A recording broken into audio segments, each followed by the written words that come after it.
Hello everyone, welcome to Ratlam nursing coaching. आज हम पढ़ेंगे PNSC NEET AIIMS BSc nursing और बीएससी नर्सिंग एंट्रेंस एग्जाम का एक इंपॉर्टेंट टॉपिक जिसका नाम है जेनेटिक्स। जैसे कि आप लोग जानते हैं, लास्ट क्लास में हमने जेनेटिक्स के बारे में बेसिक टर्मिनोलॉजी और मोनोहाइब्रिड, डाइहाइब्रिड और ट्राइहाइब्रिड क्रॉस के बारे में देख लिया था। जेनेटिक्स जो है इससे काफी इंपॉर्टेंट क्वेश्चंस बनते हैं। बहुत सारे क्वेश्चंस आते हैं जेनेटिक्स से, अपन देख लेते हैं। अब नेक्स्ट जो हम टॉपिक पढ़ने जा रहे हैं जिसका नाम है साइटोप्लाज्मिक इनहेरिटेंस।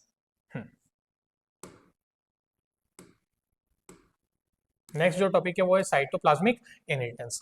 बात करें साइटोप्लाज्मिक इनहेरिटेंस के बारे में तो जो कार्ल कोरेंस जो थे, जो कार्ल कोरेंस ने सबसे पहले साइटोप्लाज्मिक इनहेरिटेंस के बारे में बताया। जो कार्ल कोरेंस थे, इन्होंने मीराबिलिस जलापा में किसके अंदर देखा था साइटोप्लाज्मिक इनहेरिटेंस को? मीराबिलिस जलापा में सन 1909 में। कब देखा था? सन 1909 में। जो मीराबिलिस जलापा है, इसमें भी कहां पर देखा था? बोले इसमें मीराबिलिस जलापा में शाखा और पत्ती में। किसमें देखा था? शाखा और पत्ती में। जो मीराबिलिस जलापा, इस मीराबिलिस जलापा के शाखा और पत्ती में कार्ल कोरेंस ने सन 1909 में सबसे पहले साइटोप्लाज्मिक इनहेरिटेंस को देखा।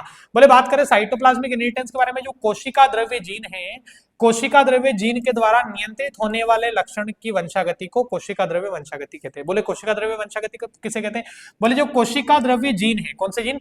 कोशिका द्रव्य जीन जो है, कोशिका द्रव्य जीन के द्वारा जो नियंत्रित होने वाले जो लक्षण है, कोशिका द्रव्य जीन के द्वारा नियंत्रित होने वाले जो लक्षण हैं, इन लक्षणों की वंशागति को कोशिका द्रव्य वंशागति कहते हैं। समझ में आया? देन नेक्स्ट अपन आगे बढ़ते हैं। कोशिका द्रव्य में उपस्थित जीन जो रहते हैं, इन्हें अपन क्या कहते हैं? साइटोजीन कहते हैं। क्या कहते हैं? साइटोजीन। बोले जो साइटोप्लाज्म जो रहता है, साइटोप्लाज्म के अंदर जो पाए जाने वाले जीन होंगे उन्हें अपन क्या बोलेंगे? साइटोजीन बोलेंगे, या फिर अपन क्या बोलेंगे? Extra nuclear gene. क्या बोलेंगे? Extra nuclear gene. देन इसके बाद में अपन बात करते हैं, बोले जो साइटोजीन जो है कोशिका अंग जैसे माइटोकॉन्ड्रिया। बात करें माइटोकॉन्ड्रिया के बारे में, तो माइटोकॉन्ड्रिया में कौन सा साइटोजीन होता है? बोले माइटोजीन होता है। कौन सा होता है? माइटोजीन। लवक जैसे कि प्लास्टिड। बात करें प्लास्टिड के बारे में, तो प्लास्टिड में कौन सा जीन होता है? प्लास्टोजीन होता है। कौन सा जीन होता है? प्लास्टोजीन। नेक्स्ट अपन बात करते हैं, कोशिका में उपस्थित कुल जीन साइटोजीन प्लाज्मोन कहलाती है। जो कोशिका में उपस्थित जीन जो हैं, इन जीन को अपन क्या बोलते हैं? बोले साइटोजीन प्लाज्मोन। क्या बोलते हैं? साइटोजीन प्लाज्मोन। बोले जाइगोट को कोशिका द्रव्य मादा युग्मक से प्राप्त होता है, इसलिए कोशिका द्रव्य वंशागति को मात्रात्मक वंशागति बोलते हैं। बोले कुछ इंपॉर्टेंट पॉइंट है, ध्यान देना सभी, मोस्ट इंपॉर्टेंट है। बोले जो जाइगोट जो है, इस जाइगोट जो है, इस जाइगोट को जो साइटोप्लाज्म जो है, वो साइटोप्लाज्म कहां से मिलता है? बोले साइटोप्लाज्म इसको मिलता है मैटरनल गेमेट से। किससे मिलता है? मैटरनल गेमेट से मिलता है। कहां से मिलता है? मैटरनल गेमेट से मिलता है। इसीलिए अपन इसको क्या बोलते हैं? बोले मैटरनल इनहेरिटेंस बोलते हैं। क्या बोलते हैं? Maternal inheritance. क्या बोलते हैं इसे? मैटरनल इनहेरिटेंस बोलते हैं। ध्यान देना सभी। एक बार बात कर लेते हैं वापस से। बोले जाइगोट को कोशिका द्रव्य मादा युग्मक से प्राप्त होते हैं। जाइगोट जो है, इसको जो कोशिका द्रव्य जो होता है, साइटोप्लाज्म जो रहता है, कहां से मिलता है? मादा युग्मक से मिलता है। इसलिए इसे अपन क्या बोलते हैं? इसलिए अपन इसको बोलते हैं मैटरनल इनहेरिटेंस। क्या बोलते हैं? मैटरनल इनहेरिटेंस बोलते हैं। क्लियर है सभी को? समझ में आया? नेक्स्ट आगे बढ़ते हैं। बात करें इस मैटरनल इनहेरिटेंस के बारे में, तो जो मैटरनल इनहेरिटेंस जो है बेसिकली कितने टाइप का होता है? दो टाइप का होता है। सॉरी, जो इनहेरिटेंस जो रहता है साइटोप्लाज्मिक इनहेरिटेंस बेसिकली दो टाइप का होता है।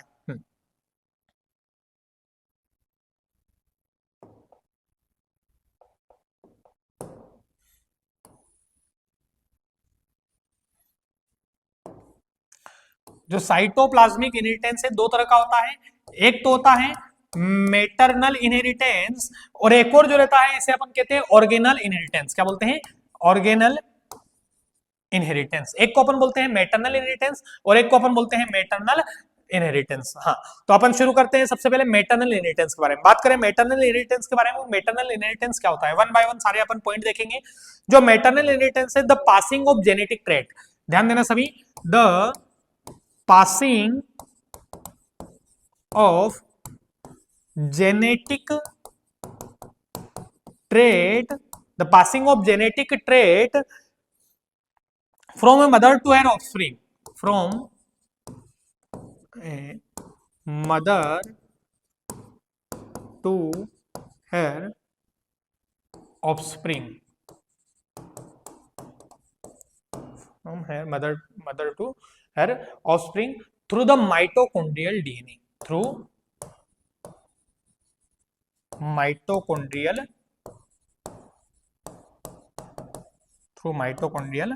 डीएनए। बोले क्या बोल रहे हैं इसमें, the passing of genetic trait, बोले जो जेनेटिक ट्रेट जो है वो जेनेटिक ट्रेट ट्रांसफर होते हैं from mother to her offspring. बोले जो मदर जो है, मदर से किसमें जाते हैं, बोले उसके ऑफस्प्रिंग में जाते हैं, किसके द्वारा जाते हैं, बोले माइटोकॉन्ड्रियल डीएनए के द्वारा। किसके द्वारा जाते हैं, माइटोकॉन्ड्रियल डीएनए के द्वारा जाते हैं। नेक्स्ट अपन इसी में इंपॉर्टेंट अगला पॉइंट देखते हैं।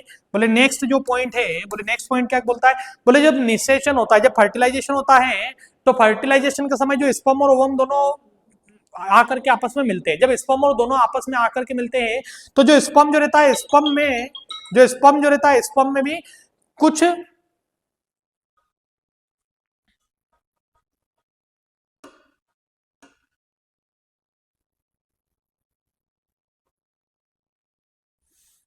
आगे बढ़ते हैं।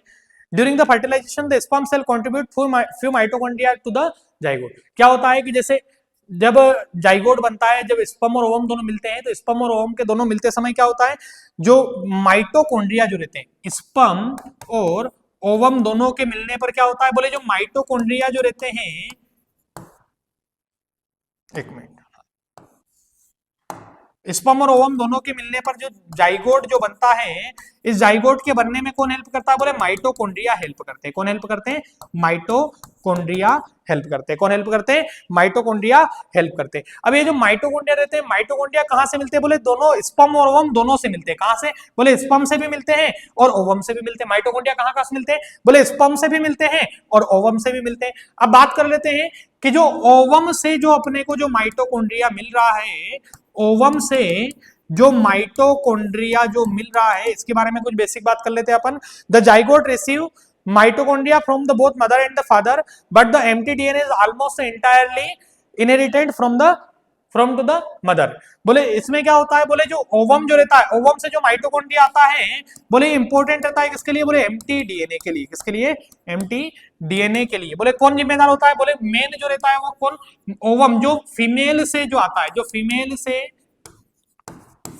से जो माइटोकॉन्ड्रिया, जो ओवम से जो हमें माइटोकॉन्ड्रिया जो प्राप्त होता है, बोले ये इसके अंदर हमेशा प्रेजेंट रहता है और ये ट्रांसफर होता है किसमें, एम्प्टी डीएनए में। यहीं पर अगर अपन बात करें स्पर्म के बारे में, किसके बारे में, स्पर्म के बारे में, जो पैतृक जो रहते हैं, जो फादर जो रहेंगे, बोले जो स्पर्म जो रहेगा, फादर जो स्पर्म जो प्राप्त होगा, बोले स्पर्म के जो माइटोकॉन्ड्रिया जो रहेंगे, स्पर्म के जो माइटोकॉन्ड्रिया रहेंगे, बोले माइटोकॉन्ड्रिया अटैच हो जाते हैं किसके साथ में, यूबिक्विंटिन के साथ में। किसके साथ में अटैच हो जाते हैं, यूबिक्विंटिन के साथ में अटैच हो जाते हैं। किसके साथ में अटैच हो जाते हैं, यूबिक्विंटिन के साथ में अटैच हो जाते हैं। जो पैटर्नल माइटोकॉन्ड्रिया रहते हैं, paternal mitochondria tagged with the ubiquitin and destroy by the zygote. ये क्या होते हैं, बोले जो हाँ, जो स्पर्म जो रहता है, स्पर्म के साथ जो माइटोकॉन्ड्रिया रहते हैं, बोले ये किसके साथ में अटैच हो जाते हैं, यूबिक्विंटिन के साथ में अटैच हो जाते हैं और यूबिक्विंटिन के साथ में अटैच होकर के डिस्ट्रॉय हो जाते हैं। क्या हो जाते हैं, यूबिक्विंटिन के साथ में अटैच होकर के डिस्ट्रॉय हो जाएंगे। समझ में आया सभी को। इस प्रकार की जो वंशागति होती है बेसिकली कुछ स्पेसीज में देखी जाती है, नॉर्मल ह्यूमन बींग्स में और सभी में कुछ इसी प्रकार की जो प्रोसेस है वो देखने को मिलती है। ठीक है, आगे बढ़ते हैं अपन। ये समझ में आया प्रोसेस जो मैटरनल है, passing of genetic trait from a mother to her offspring through the mitochondrial DNA. बोले मदर से जो ऑफस्प्रिंग में जो ट्रांसफर होता है माइटोकॉन्ड्रियल डीएनए। फिर मैंने आप लोगों को बताया जो स्पर्म और ओवम दोनों मिलते हैं तो जाइगोट बनते हैं फर्टिलाइजेशन के समय।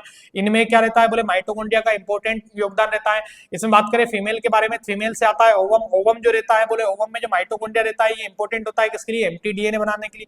फिर इसके बाद में आता है स्पर्म। जो स्पर्म जो रहता है, स्पर्म में भी माइटोकॉन्ड्रिया रहता है, पर ये जो स्पर्म का माइटोकॉन्ड्रिया रहता है डिस्ट्रॉय हो जाता है। क्या हो जाता है, स्पर्म का माइटोकॉन्ड्रिया डिस्ट्रॉय हो जाता है। क्यों डिस्ट्रॉय हो जाता है, क्योंकि ये अटैच हो जाता है किसके साथ में, यूबिक्विंटिन के साथ में, और यूबिक्विंटिन के साथ में अटैच होकर के क्या है, डिस्ट्रॉय हो जाता है। देन नेक्स्ट अपन बात कर लेते हैं ऑर्गेनल इनहेरिटेंस के बारे में, है ना। सबसे पहले अपन ने बात करी मैटरनल इनहेरिटेंस के बारे में, देन अपन बात कर लेते हैं अब ऑर्गेनल इनहेरिटेंस के बारे में। बात करें सेकेंड ऑर्गेनल इनहेरिटेंस के बारे में, ऑर्गेनल इनहेरिटेंस के बारे में, the process by which organelles are pass from one cell to the another cell. बोले एक ऐसी प्रोसेस जिसके अंदर जो सेल ऑर्गेनेल्स जो रहते हैं, सेल ऑर्गेनेल्स जो रहते हैं, बोले ये सेल ऑर्गेनेल्स पास होते हैं एक सेल से दूसरी सेल में। बोले cell organelles pass from one cell to another cell. समझ में आया? One cell to another cell. बोले एक ऐसी प्रोसेस जिसके अंदर जो सेल ऑर्गेनेल्स रहते हैं, ये सेल ऑर्गेनेल्स पास होते हैं from one cell to the another cell. इसी को अपन क्या बोलते हैं? इसी को अपन क्या बोलते हैं? Organelle inheritance. क्या बोलते हैं इसी को? Organelle inheritance. समझ में आया सभी को? बढ़े आगे। बढ़े आगे। जैसे कि अपन एक बार कुछ बेसिक चीजें देख लेते हैं। अगर अपन बेसिकली बात करें, नेक्स्ट पेज पर चलते हैं। अगर अपन बेसिकली बात करें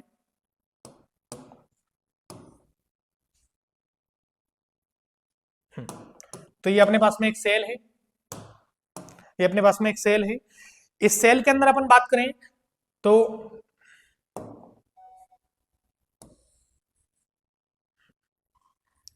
इस सेल में अपन थोड़ा सा इधर एक तरफ सेपरेट में अपन बना लेते हैं। अभी न्यूक्लियस को वैसे सेंटर में रहता है, पर अपन समझने के लिए अभी थोड़ा सा अपन एक तरफ इसको बना लेते हैं। ये जो है न्यूक्लियस है। देन अपन देख लेते हैं इधर कि यहाँ पर है,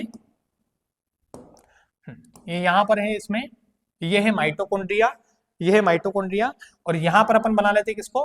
प्लास्टिड को। अपने समझने के लिए एक बेसिक रफ डायग्राम अपन बना लेते हैं कि एक तरफ है माइटोकॉन्ड्रिया और एक तरफ क्या है? प्लास्टिड है। जैसे ये माइटोकॉन्ड्रिया जो है, इस माइटोकॉन्ड्रिया के ऊपर क्या, इस माइटोकॉन्ड्रिया के ऊपर ये होता है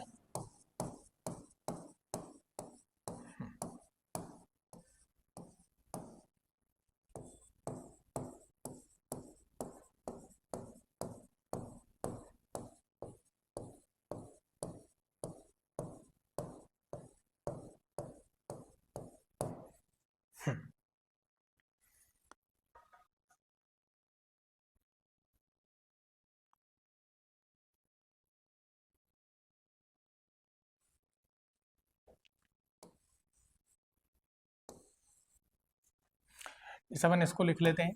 ये है एग्जाम्पल के लिए मान लिया माइटोकॉन्ड्रिया। क्या है? माइटोकॉन्ड्रिया। और ये अपन समझ लेते हैं क्या है? प्लास्टिड। जैसे अपन बात करें तो यहाँ पर इनमें क्या होती है? इनके ऊपर पाई जाती है जीन। क्या पाई जाती है? जीन। इस तरह से इसके ऊपर माइटोकॉन्ड्रिया के साइटोप्लाज्म के अंदर, किसके अंदर? माइटोकॉन्ड्रिया के साइटोप्लाज्म के अंदर क्या पाई जाती है? जीन पाई जाती है। जो माइटोकॉन्ड्रिया जो रहते हैं, माइटोकॉन्ड्रिया के अंदर जो साइटोप्लाज्म रहता है, इसके अंदर क्या पाई जाती है? जीन पाई जाती है। इनको अपन क्या बोलते हैं? कोशिका द्रव्य जीन। क्या बोलते हैं? कोशिका द्रव्य। इनको अपन क्या बोलते हैं? कोशिका द्रव्य जीन। जैसे अभी मैंने आप लोगों को बताया था, ये यहाँ पर, ये इसमें भी क्या है? बोले ये इसके अंदर भी क्या है? बोले ये है कोशिका द्रव्य जीन। एक बार इनके बारे में देख लेते हैं। जैसे कि मैंने अभी आप लोगों को बताया था, माइटोकॉन्ड्रिया के अंदर कौन सी जीन होती है? माइटोजीन होती है। कौन सी जीन होती है? माइटोजीन। कोशिका जो प्लास्टिड रहते हैं, इनके अंदर कौन सी जीन होती है? बोले प्लास्टिड के अंदर प्लास्टोजीन होती है। कौन सी जीन होती है? प्लास्टोजीन होती है। क्लियर है सभी को? एक तरफ माइटोजीन और एक तरफ कौन सी है? प्लास्टोजीन। ठीक है, तो मैंने आप लोगों को बताया बेसिक। देख लेते हैं एक बार फिर से। अपन ने देखा इनहेरिटेंस में जो एक तो मैटरनल इनहेरिटेंस और एक कौन सा था? Organelle inheritance. मैटरनल इनहेरिटेंस के बारे में कुछ बेसिक चीजें अपन ने देखी, देन इसके बाद में अपन ने देखा ऑर्गेनल इनहेरिटेंस। देन अब अपन आगे बढ़ रहे हैं नेक्स्ट।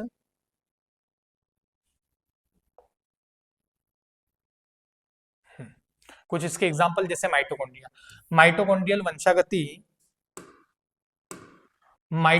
वंशागति का उदाहरण, जैसे मक्का में नरबंधिता, जो नरबंधिता जो स्टेरिलिटी होती है, जो प्लास्टिड जो रहते हैं, प्लास्टिड के वंशागति का उदाहरण, जैसे कुछ पादपों में रंजकहीनता, जो पादपों में जो रंजकहीनता होती है, जीन लवक में पाए जाते हैं। अभी बताया मैंने आपको। मक्के में रंजकहीनता जो रहती है घातक होती है। इंपॉर्टेंट पॉइंट है, ध्यान रखना। जो मीराबिलिस जलापा है, मीराबिलिस जलापा में शाखा पत्ती का रंग जो कोशिका द्रव्य वंशागति को कार्ल कोरेंस द्वारा मीराबिलिस जलापा में शाखा और पत्ती के रंग में ही खोजा गया था। अभी मैंने आप लोगों को लाइन बताई है। जो कार्ल कोरेंस था, कार्ल कोरेंस ने 1909 में मीराबिलिस जलापा में शाखा और पत्ती के अंदर देखा था। साइटोप्लाज्मिक इनहेरिटेंस को कहां पर देखा था? शाखा और पत्ती में देखा था। देन नेक्स्ट अपन आगे बढ़ते हैं। देखो इधर देखना, मीराबिलिस जलापा में जो शाखा का रंग होता है वो किस तरह से निर्धारित होता है? मीराबिलिस जलापा में शाखा का जो रंग है वो 3 तरह से अलग अलग निर्धारित होता है। अगर अपन बात करें इधर जानना, जैसे अपन सबसे पहले लेते हैं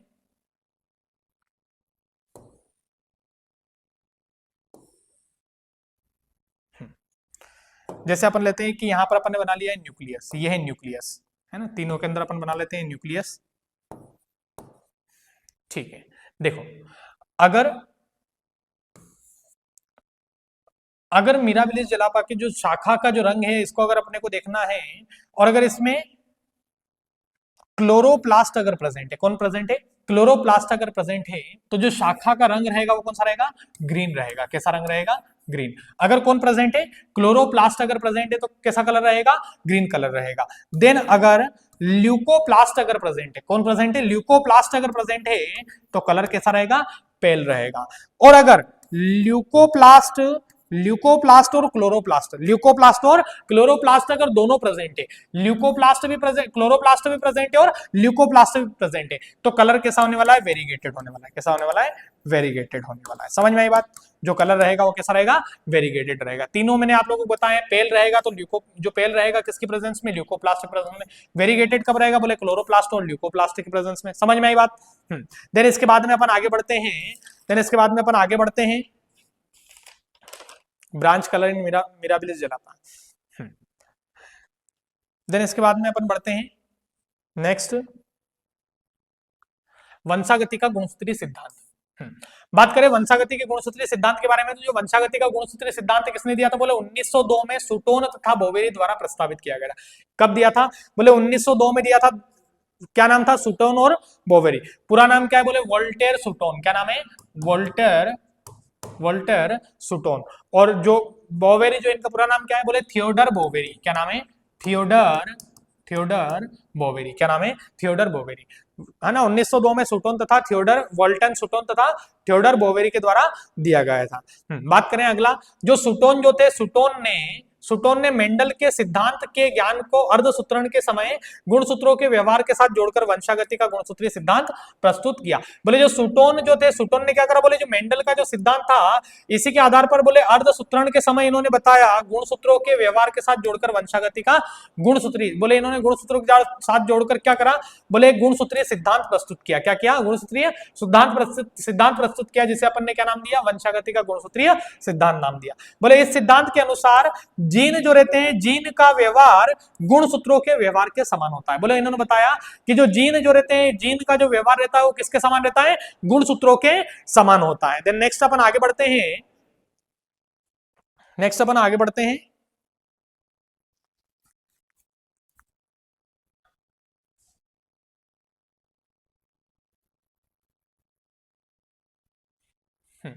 बोले इन्होंने वंशागति के जो गुणसूत्रीय सिद्धांत है इसमें एक तरफ इन्होंने जीन और क्रोमोसोम के बारे में बताया। बोले जीन जो रहते हैं जोड़े में पाए जाते हैं, और सेम वही है जो क्रोमोसोम जो रहते हैं ये भी किस तरह से होते हैं, जोड़े में होते हैं। बोले युग्मक निर्माण के समय क्या होता है, बोले युग्मक निर्माण के समय इस प्रकार से पृथक हो जाते हैं कि एक जोड़े में से केवल एक ही युग्मक स्थानांतरित होता है, और इसमें भी वही सेम चीज होती है। बोले युग्मक निर्माण के समय क्या होते हैं, बोले इस प्रकार से पृथक हो जाते हैं कि एक जोड़े में से केवल एक ही युग्मक में स्थानांतरित होते। बोले दोनों में सेम कहानी। बोले अब अपन आगे बात करें, बोले स्वतंत्र जोड़े जो हैं, स्वतंत्र जोड़े एक दूसरे से स्वतंत्र रूप से पृथक होते हैं। बोले जिसमें स्वतंत्र जो जोड़े रहते हैं वो एक दूसरे से स्वतंत्र रूप से पृथक होते हैं। और बोले इसमें क्या होता है, बोले एक जोड़ा दूसरे जोड़े से स्वतंत्र रूप से पृथक होता है। बोले इसमें जो एक जोड़ा रहता है वो दूसरे जोड़े से स्वतंत्र रूप से पृथक होता है। देन नेक्स्ट अपन आगे बात करते हैं, अगला जो है वंशागति का गुणसूत्रीय सिद्धांत में टीएच मॉर्गन, जो टीएच मॉर्गन जो था, इस सिद्धांत का टीएच मॉर्गन ने प्रयोगात्मक सत्यापन किया। बोले अभी जो अपन ने पढ़ा, जो अभी अपन ने देखा सुटोन और बोवेरी जो बताया था, उसका जो प्रयोगात्मक जो सत्यापन है वो किसने करा, टीएच मॉर्गन ने करा। किसने करा, टीएच मॉर्गन ने। बोले इन्होंने जो करा, इन्होंने ड्रोसोफिला मेलेनोगेस्टर, जो फल मक्खी जो है, फल मक्खी के ऊपर प्रयोग किया। किसके ऊपर प्रयोग किया, फल मक्खी के ऊपर प्रयोग किया। जो फल मक्खी के ऊपर इन्होंने जो प्रयोग किया, इसमें इन्होंने जो फल मक्खी जो रहती है इनमें क्या रहता है, बोले जो नर और मादा के ऊपर इन्होंने प्रयोग किया। बोले इन्होंने जो, हाँ एक मिनट आगे बढ़ते हैं नेक्स्ट। पहले अपन फल मक्खी के बारे में देख लेते हैं कुछ बेसिक चीजें। जो ड्रोसोफिला जो रहते हैं, जिससे अपन क्या बोलते हैं, फल मक्खी बोलते हैं। बोले बात करें कौन से फैमिली से बिलोंग करते हैं, जो ड्रोसोफिला जो रहते हैं, बात करें ड्रोसोफिला परिवार की एक द्विपंखी मक्खी होती है। बोले जो ड्रोसोफिला जो रहती है, बोले कैसी, बोले द्विपंखी, कैसी होती है? ड्रोसोफिला जो रहते हैं कैसे रहते हैं? बोले द्विपंखी रहते हैं। कैसे रहते हैं? द्विपंखी रहते हैं। बात करें ड्रोसोफिला मेलानोगास्टर जो है ये ड्रोसोफिलेड फैमिली से बिलोंग करते हैं। कौन सी फैमिली से बिलोंग करते हैं? ड्रोसोफिलेड। कौन सी फैमिली से बिलोंग करते हैं? बोले इनकी जो फैमिली जो है बोले कौन सी फैमिली से बिलोंग करते हैं? ड्रोसोफिला। तो ड्रोसोफिलेड से बिलोंग करते हैं। कौन सी फैमिली से बिलोंग करते हैं? ड्रोसोफिलेड फैमिली से बिलोंग करते हैं। देन नेक्स्ट अपन बात करें कि जो मॉर्गन जो था, जो टीएच मॉर्गन जो था, इन्होंने ड्रोसोफिला का ही उपयोग, ड्रोसोफिला के ऊपर ही प्रयोग क्यों किया? ड्रोसोफिला का ही चयन क्यों किया? तो बात करें इन्हें प्रयोगशाला में सरल कृत्रिम माध्यम पर आसानी से वृद्धि करवाई जा सकती है। एक मिनट। इन्हें प्रयोगशाला में सरल कृत्रिम माध्यम पर आसानी से वृद्धि कराया जा सकता है। जैसे जो ड्रोसोफिला जो रहते हैं, ड्रोसोफिला प्रयोगशाला में आसानी से क्या कर सकते हैं? ग्रोथ कर सकते हैं। जैसे कि अपन बात करें इनको ग्रोथ करवाने के लिए अपन किसका इस्तेमाल कर सकते हैं? पके हुए केले का इस्तेमाल कर सकते हैं। जो सड़े हुए फल जो रहते हैं, सड़े हुए फल जो रहते हैं इनका उपयोग अपन कर सकते हैं इनकी ग्रोथ करवाने के लिए। सड़े हुए फल का उपयोग अपन कर सकते हैं। ठीक है। जो मेलानोगास्टर जो रहते हैं, मेलानोगास्टर जो रहते हैं कहां कहां पर इनकी ग्रोथ करवा सकते हैं? बोले पके हुए केले में, सड़े हुए जो फल रहते हैं इनमें इनकी आसानी से ग्रोथ करवाई जा सकती है। ये अपना जीवन चक्र, इनका जो जीवन चक्र रहता है ये भी कम का रहता है। बोले कितने समय का? 2 सप्ताह में अपना पूरा जो जीवन चक्र रहता है वो पूरा कर लेते हैं। बोले जब प्रजनन होता है इनमें, प्रजनन में एक बड़ी संख्या में जो संतति मक्खियां जो रहती है वो उत्पन्न होती है, तो रिसर्च करने में आसानी रहती है। बोले इनमें क्या होता है? इंपॉर्टेंट ध्यान देना सभी। बोले इनमें क्या होता है? बोले जो नर जो रहते हैं वो छोटे रहते हैं और मादा जो रहती है वो बड़ी रहती है। बोले नर जो रहते हैं वो छोटे रहते हैं और मादा जो रहती है बड़ी रहती है। स्पष्ट लिंग विभेदन देखा जाता है। बोले नर और मादा में, अगर ड्रोसोफिला में हमें नर और मादा में अगर लिंग निर्धारण करना है तो नर और मादा में लिंग निर्धारण के लिए जो इनमें नर जो रहते हैं, ड्रोसोफिला में नर जो रहते हैं छोटे रहते हैं और मादा जो रहती है ये बड़ी रहती है। जो नर जो रहेंगे वो छोटे रहेंगे और मादा जो रहेगी वो बड़ी रहेगी। जो नर और मादा जो रहते हैं इनमें प्रजनन के समय क्या होता है? बोले जो मादा जो रहती है, मादा ड्रोसोफिला जो रहती है, मादा ड्रोसोफिला क्या करती है? बोले जो नर जो रहते हैं इन नर को क्या कर देती है? बोले डिस्ट्रॉय, डैमेज कर देती है। इनके जो बॉडी पार्ट्स रहते हैं इनको क्या कर देती है? डिस्ट्रॉय कर देती है। इसके कारण क्या होता है? जो नर जो रहते हैं आफ्टर द सेक्सुअल इंटरकोर्स क्या हो जाती है? इनकी मृत्यु हो जाती है। समझ गए बात को? ध्यान रखना सभी। बोले जो नर जो रहते हैं वो छोटे रहते हैं और मादा जो रहती है वो बड़ी रहती है। इनमें कई प्रकार की वंशागत विविधता होती है जिन्हें कम क्षमताओं वाले सूक्ष्मदर्शी से देखा जा सकता है। और इनमें जो गुणसूत्र रहते हैं वो कितने रहते हैं? बोले 2n = 8। जो गुणसूत्र रहते हैं वो भी कितने रहते हैं? 2n = 8 ही रहते हैं। क्लियर है सभी को? कुछ इंपॉर्टेंट पॉइंट देख लेते हैं अपन इसके बारे में, कुछ बेसिक इंपॉर्टेंट पॉइंट देख लेते हैं। जैसे कि both chromosome as well as genetic exist in pair in diploid. बोले द्विगुणित कोशिका में गुणसूत्र और जीन दोनों ही युग्म में मौजूद होते हैं।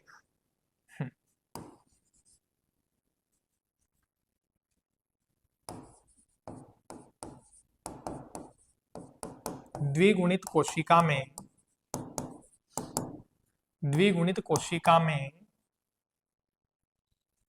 गुणसूत्र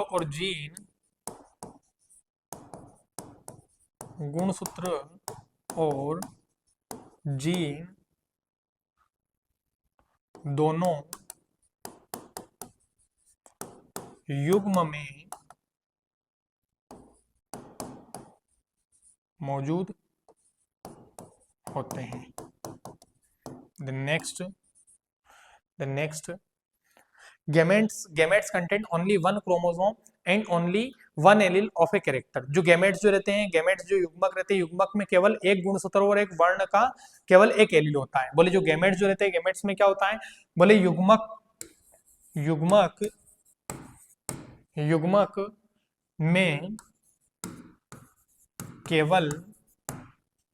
केवल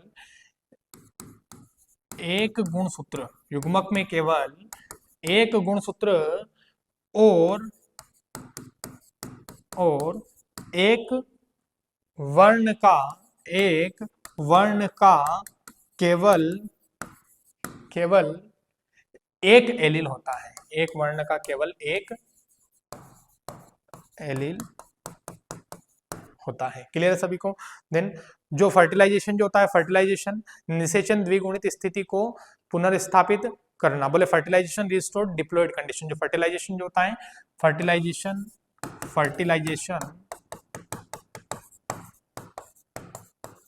restored fertilization restored in diploid condition, in diploid condition. Homologous chromosome separate at the time of meiosis, जो समयुग्मज गुणसूत्र रहते हैं अर्धसूत्री विभाजन के समय क्या हो जाते हैं, अलग अलग हो जाते हैं। लिख देते हैं, इंपॉर्टेंट पॉइंट है, लास्ट पॉइंट इंपॉर्टेंट। बोले समयुग्मज गुणसूत्र, समयुग्मज गुणसूत्र अर्धसूत्री विभाजन के समय, अर्धसूत्री विभाजन के समय, अर्धसूत्री विभाजन के समय अलग हो जाते हैं। क्लियर है सभी को? आई होप आप लोगों को समझ में आया होगा। अभी हमने डिस्कशन करी कुछ बेसिक चीजों के बारे में, जैसे कि हमने देखा, जैसे कि अभी अपन ने पढ़ा है जो साइटोप्लाज्मिक इनहेरिटेंस है, साइटोप्लाज्मिक इनहेरिटेंस के बारे में देखा। साइटोप्लाज्मिक इनहेरिटेंस के बाद में अपन ने देखा कि जो साइटोप्लाज्मिक इनहेरिटेंस होता है बेसिकली दो टाइप का होता है, एक तो मैटरनल इनहेरिटेंस और एक कौन सा होता है, एक तो मैटरनल इनहेरिटेंस होता है और एक कौन सा, ऑर्गेनल इनहेरिटेंस देखा। देन उसके बाद में अपन ने देखा वंशागति का गुणसूत्री सिद्धांत, जिसमें अपन ने देखा वोल्टेयर सुटोन और थियोडर बोवेरी के द्वारा जो सिद्धांत दिया गया था उसके बारे में अपने बेसिक डिटेल्स देखी है। देन इसके बाद में अपन ने देखा जो टीएच मॉर्गन थे, टीएच मॉर्गन ने जो प्रयोग किया था, जो ड्रोसोफिला पर प्रयोग किया था उसके बारे में। आई होप आप लोगों को समझ में आया होगा। Thank you.